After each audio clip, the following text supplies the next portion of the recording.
Bom, gente, acabei de chegar em casa, estive no Allianz Parque hoje, tô um pouquinho sem voz, né, que a gente acaba gritando demais. Experiência de estádio é sempre muito legal, apesar de cara e cansativa, né?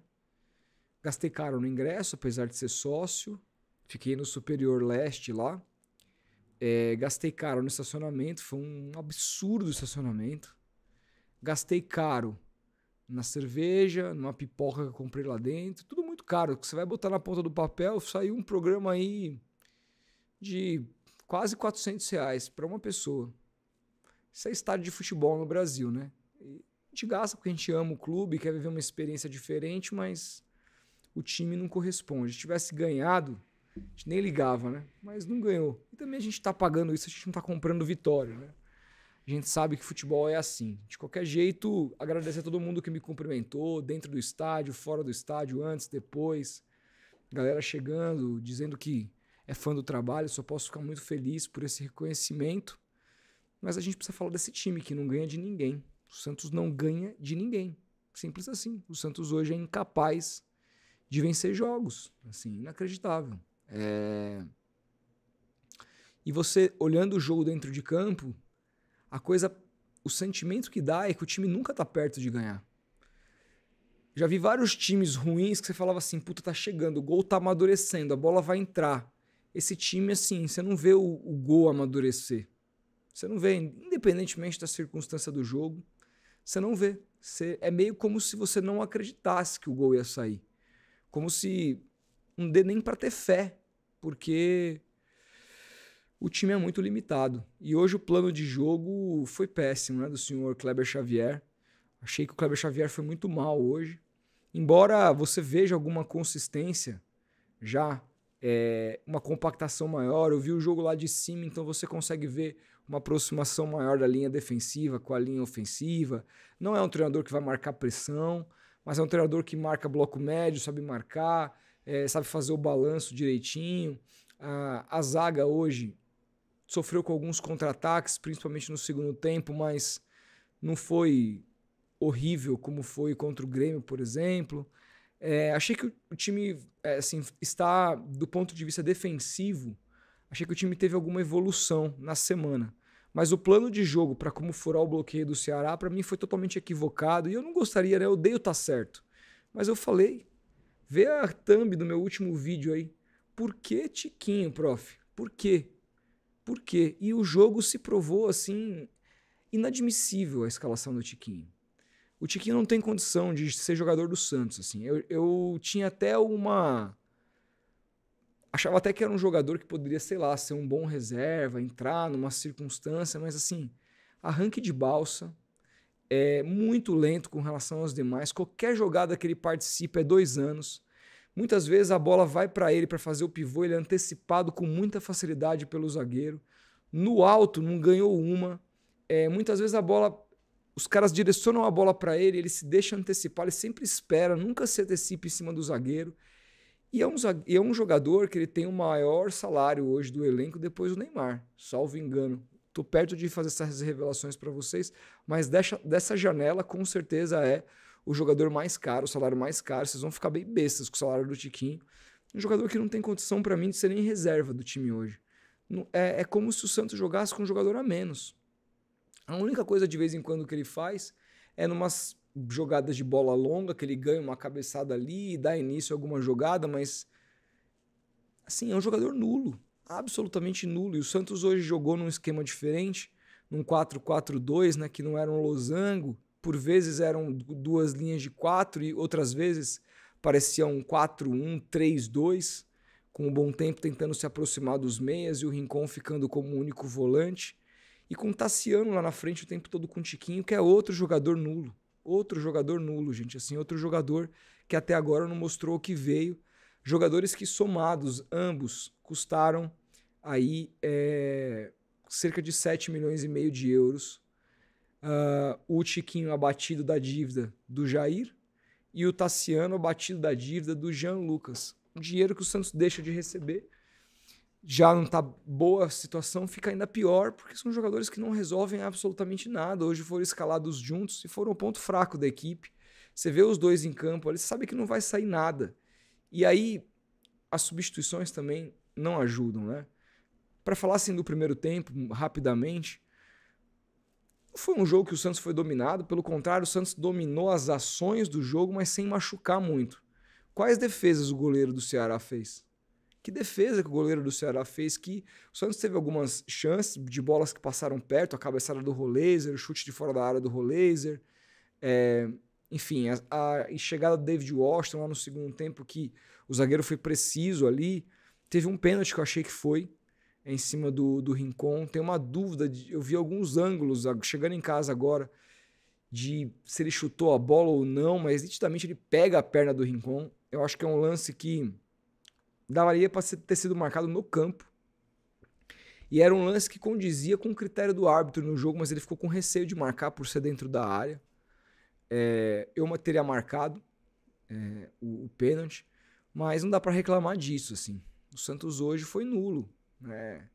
Teve aquela chance do Tiquinho que ele recebeu cara a cara, bolão do Roleiser, ele finaliza, domina no peito, demora e finaliza muito mal, sabe, mascado. Assim, coisas que a gente já tinha falado aqui antes. A galera às vezes fala, você só reclama. A gente tá falando coisas que a gente enxerga. Vou falar o quê? Você tá feliz? Quem que tá feliz com esse time? Quem que fala que eu só reclamo deve estar muito feliz com o 19º lugar. Deve estar achando que o trabalho da diretoria, né, que eu não vou nem falar Kleber Xavier, tá chegando agora, não dá para culpar. Claro, a gente vai falar do plano de jogo dele, que foi equivocado na minha visão, mas a culpa não é dele. Então, assim, quem fala que eu só reclamo deve estar muito feliz com mais um jogo do Santos sem vencer, uma vitória só no campeonato inteiro. Enfim, tudo bem, tudo maravilhoso. A gente não tem que reclamar mesmo, a gente tem que elogiar a diretoria, que faz um belo trabalho, que inclusive foi xingada. O Marcelo Teixeira foi xingado pela torcida jovem depois do jogo. Tem que achar que tá tudo bem, tudo muito bem. Eu sou o reclamão. Tá tudo muito certo. Beleza. Pensem assim, mas eu vou conseguir reclamando quando eu achar que a coisa tá errada. E nitidamente a escalação do Tiquinho era equivocada, né? Eu achava que o time ia entrar num 4-2-3-1 com o Roleiser no meio e o Tassiano mais aberto pela direita, mas ele jogou num 4-4-2 com o Rincon mais preso ali. Eu achei que o Rincon teve muita dificuldade para conseguir jogar para frente. Principalmente no primeiro tempo. Ele pegava a bola, ele não tinha o bom tempo, muitas vezes se enfiava na outra linha. Eu achei que o bom tempo, quando ele tinha... As ações do bom tempo com a bola, elas não foram ruins muitas vezes. Uma ou outra ele errou, mas ele sabe o que fazer nas jogadas. Só que eu achei que hoje, em termos de posicionamento, talvez por orientação do treinador, esse esquema desse 4-3-2, esse 4-1-3-2, na verdade, talvez ele... Eu não sei, eu senti ele meio perdido para se desmarcar, para achar os espaços, para receber a bola entre linhas. E isso sobrecarregou muito o Rincon. No jogo passado contra o Grêmio, um ponto positivo é que a gente viu jogando lado a lado o Schmidt e o Rincon, e eu achei que deu mais consistência para o meio campo. Os volantes conseguiram armar o time melhor. Hoje o Rincon ficou muito sobrecarregado, então muitas vezes ele pegava a bola, tinha um ou dois em cima, ele tinha que recuar para o Zé Ivaldo, que armava a jogada lá de trás. O Zé Ivaldo deu ótimos lançamentos, ótimas inversões de jogo, foi um dos melhores jogadores do time. Mas o time não conseguia sair tocando para frente pelo meio, porque o Rincon estava muito sobrecarregado naquele setor. E aí, assim, quando ele escolhe jogar com o Tassiano quase como uma dupla de ataque no Tiquinho e abrir o Roleiser pela direita, embora o Roleiser tenha tido liberdade para flutuar, ele faz uma coisa que para mim é um grande pecado, que é você pegar os dois jogadores mais técnicos do Santos, que são Roleiser e Soteldo, e deixar eles muito distantes. Se você tem o Neymar para jogar centralizado ali, eu entendo que você abra o Soteldo e faça isso. Mas se você não tem o Neymar, cara, não faz sentido você jogar dessa maneira. Não faz, cara. Porque você deixou os dois jogadores mais técnicos do time, os dois jogadores que poderiam combinar jogadas distantes um do outro. No segundo tempo, ele até melhorou um pouco isso na entrada do Barreal, entrada do David Washington, mas o primeiro tempo eles se procuraram porque eles estavam em lados absolutamente opostos. Achei que o Santos pelo menos criou um equilíbrio maior de tentar jogar pelos dois lados, mas o time viveu de um plano de jogo que assim nitidamente era... O Santos achou que o Santos ia dominar as ações de posse de bola e o Ceará ia ficar afundado, então o Santos queria, eu imagino que o Kleber Xavier quis criar ali uma superioridade numérica dentro da área do adversário para jogar bolas alçadas e ter Tassiano e Tiquinho, 2 jogadores que são, em tese, na teoria, bons pelo alto. Não deu certo, não ganharam absolutamente nada pelo alto, fizeram uma partida pavorosa, o que mostra que o plano caiu por água abaixo.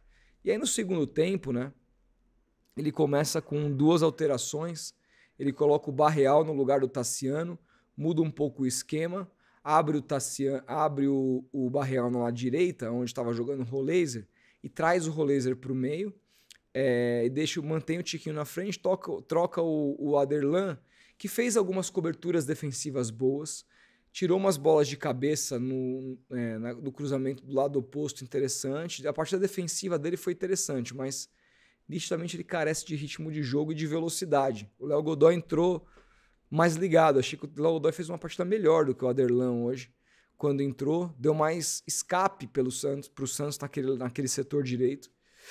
E você via nessas alterações assim um time que, a partir da saída do Tassiano e a mudança de posição do Roleiser, ele começou a combinar mais com o Soteldo. Não que isso tenha trazido um resultado prático muito grande, mas você tinha alguma esperança de sair alguma jogada, coisa que você não tinha no primeiro tempo. Aí, assim, para mim, ele faz a alteração que mata todas as possibilidades do Santos de ganhar a partida, que é quando ele tira o Bom Tempo para colocar o David Washington. Todo mundo esperava que ele tirasse o Tiquinho, e ele tira o Bom Tempo. Quando ele tira o Bom Tempo, o Santos acaba tendo menos presença no meio de campo, e acaba tendo 2 jogadores lá na frente que ficam sem função. A bola não chega. Ele empilhou o atacante e perdeu o setor mais fundamental do time, que era o meio de campo. Né? Era uma troca simples, cara. Se você quisesse tirar o Bom Tempo, colocasse o Zé Rafael, como o Zé Rafael entrou. O David Washington era no lugar do Tiquinho.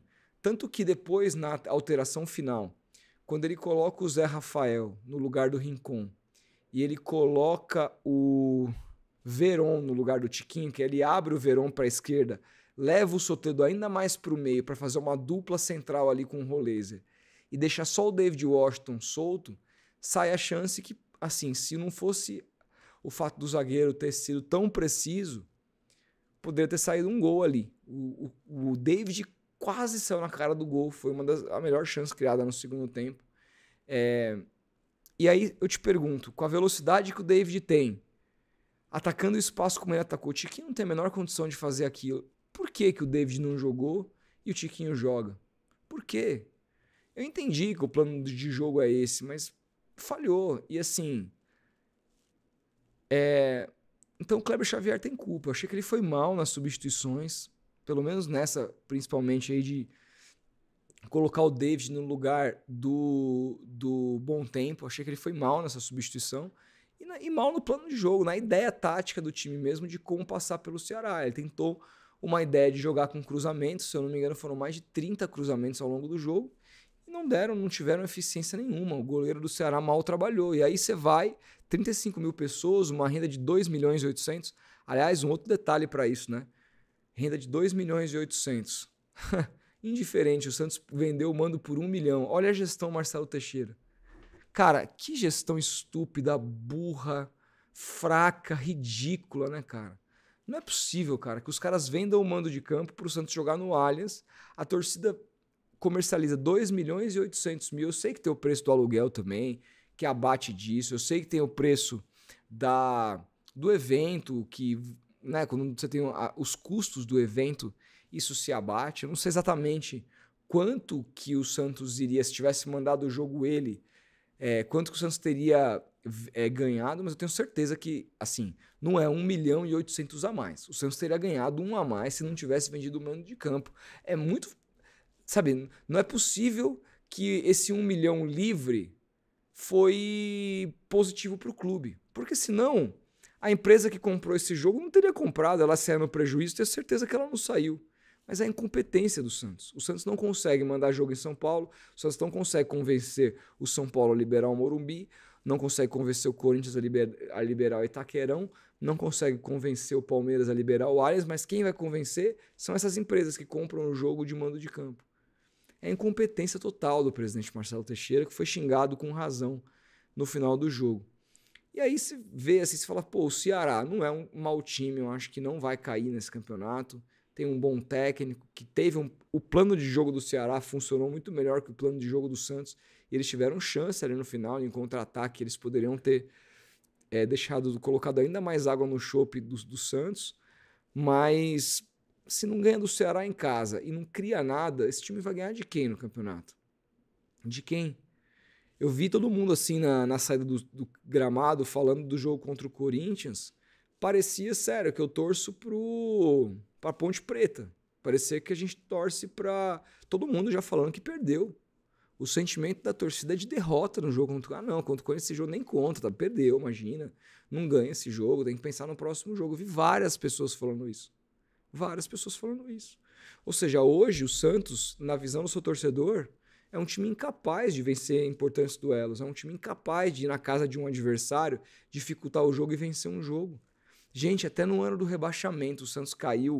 O Santos venceu o Bahia do Rogério Ceni lá. O Santos venceu o Palmeiras em Barueri. O Palmeiras venceu o São Paulo esses dias. O Santos venceu o Palmeiras lá. O Santos venceu o Flamengo, acho que em Brasília, né? Algo assim. E esse time aqui, ninguém consegue enxergar o Santos vencendo um adversário forte fora de casa. A torcida já dá, pelo menos assim, naquele zum que você vai acompanhando, saindo do estádio, a galera conversando, você vai escutando os diálogos. E assim, a torcida não tem esperança nenhuma. Então, se você não tem esperança de ganhar de ninguém, vai cair. Vai acontecer o quê? O que vai mudar? Qual que é o fator? O Neymar vai ser o salvador quando ele entrar? E que Neymar que vai entrar? Quantos jogos vai conseguir jogar o Neymar? Quando ele entrar, qual vai ser a carga dele? Ele vai jogar 90 minutos todos os jogos? Não vai. Sabe? Sei lá. E outra, nem renovou o contrato ainda, tá? Nem renovou o contrato ainda. Tem pouquíssimos jogos até o fim do contrato dele. Sei não se ele vai renovar. Tenho minhas dúvidas. Então, qual que é a perspectiva do Santos? O Santos tem que contratar um monte de jogador aí nessa janela e o Santos está correndo o risco de vários transfer bans, várias dívidas. Fiz a conta aqui no meu último vídeo. Dívida do Jean Lucas para o Mônaco, dívida do Joaquim para o Cuiabá, dívida do João Basso lá para o Arouca, dívida do Caixinha. Dívida que não acaba mais. Um monte de jogador devendo. Somei aqui, deu mais 60 milhões de reais que o Santos deve e que tudo pode se transformar em transfer ban e não tem de onde tirar esse dinheiro e tem que contratar ainda por cima. O que o Marcelo Teixeira vai fazer? Ele vai contratar e não pagar igual o Pérez fazia e depois dane-se o futuro administrativo do clube?